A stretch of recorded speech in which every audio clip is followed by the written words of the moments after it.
اعوذ باللہ من الشیطان الرجیم بسم اللہ الرحمن الرحیم۔ آج تک آپ نے ابلیس کے بارے میں سنا ہوگا کہ انسان کو ہمیشہ عبادت سے گمراہ کرتا ہے۔ آج کا واقعہ اتنا عجیب ہے کہ جسے سن کر آپ حیرت میں پڑ جائیں گے۔ ایک شخص اندھیری رات میں نماز پڑھنے کے لیے گھر سے نکلا۔ اندھیرے کی وجہ سے اسے ٹھوکر لگ گئی اور وہ منہ کے بل گر گیا۔ کیچڑ سے اٹھ کر وہ گھر واپس آیا اور لباس تبدیل کر کے دوبارہ مسجد کی طرف چل دیا۔ ابھی چند قدم ہی چلا تھا کہ دوبارہ اسے ٹھوکر لگی اور وہ دوبارہ گر گیا۔ کیچڑ سے اٹھ کر وہ پھر دوبارہ اپنے گھر گیا، لباس بدلا اور مسجد جانے کے لیے دوبارہ گھر سے نکلا۔ جیسے ہی وہ اپنے گھر سے باہر نکلا تو اس کے دروازے پر اسے ایک شخص ملا جو اپنے ہاتھ میں روشن چراغ تھامے ہوئے تھا۔ چراغ والا شخص چپ چاپ نمازی کے آگے آگے مسجد کی طرف چل دیا۔ اس مرتبہ چراغ کی روشنی میں نمازی کو مسجد پہنچنے میں کسی دشواری کا سامنا نہیں کرنا پڑا۔ وہ خیریت سے مسجد پہنچ گیا۔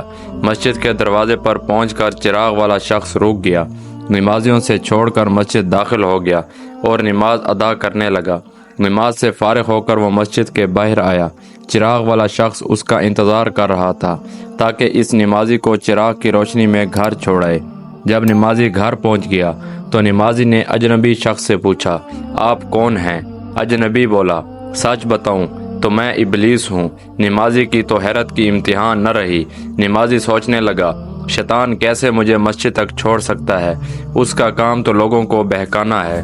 تو اس شخص نے بڑی حیرت کے ساتھ ابلیس سے پوچھا، تجھے تو میری نماز رہ جانے پہ خوش ہونا چاہیے تھا، تو پھر تم چراغ کی روشنی میں مجھے مسجد تک کیوں لے گئے؟ ابلیس نے جواب دیا، جسے سن کر وہ شخص بھی حیران رہ گیا اور آپ سب بھی حیرت میں پڑ جائیں گے۔ ابلیس نے جواب دیا کہ جب تمہیں پہلی ٹھوکر لگی تو اللہ تعالیٰ نے تیرے سارے گناہ معاف فرما دیے۔ سبحان اللہ۔ جب تجھے دوسری ٹھوکر لگی تو اللہ تعالیٰ نے تیرے پورے خاندان کو بخش دیا۔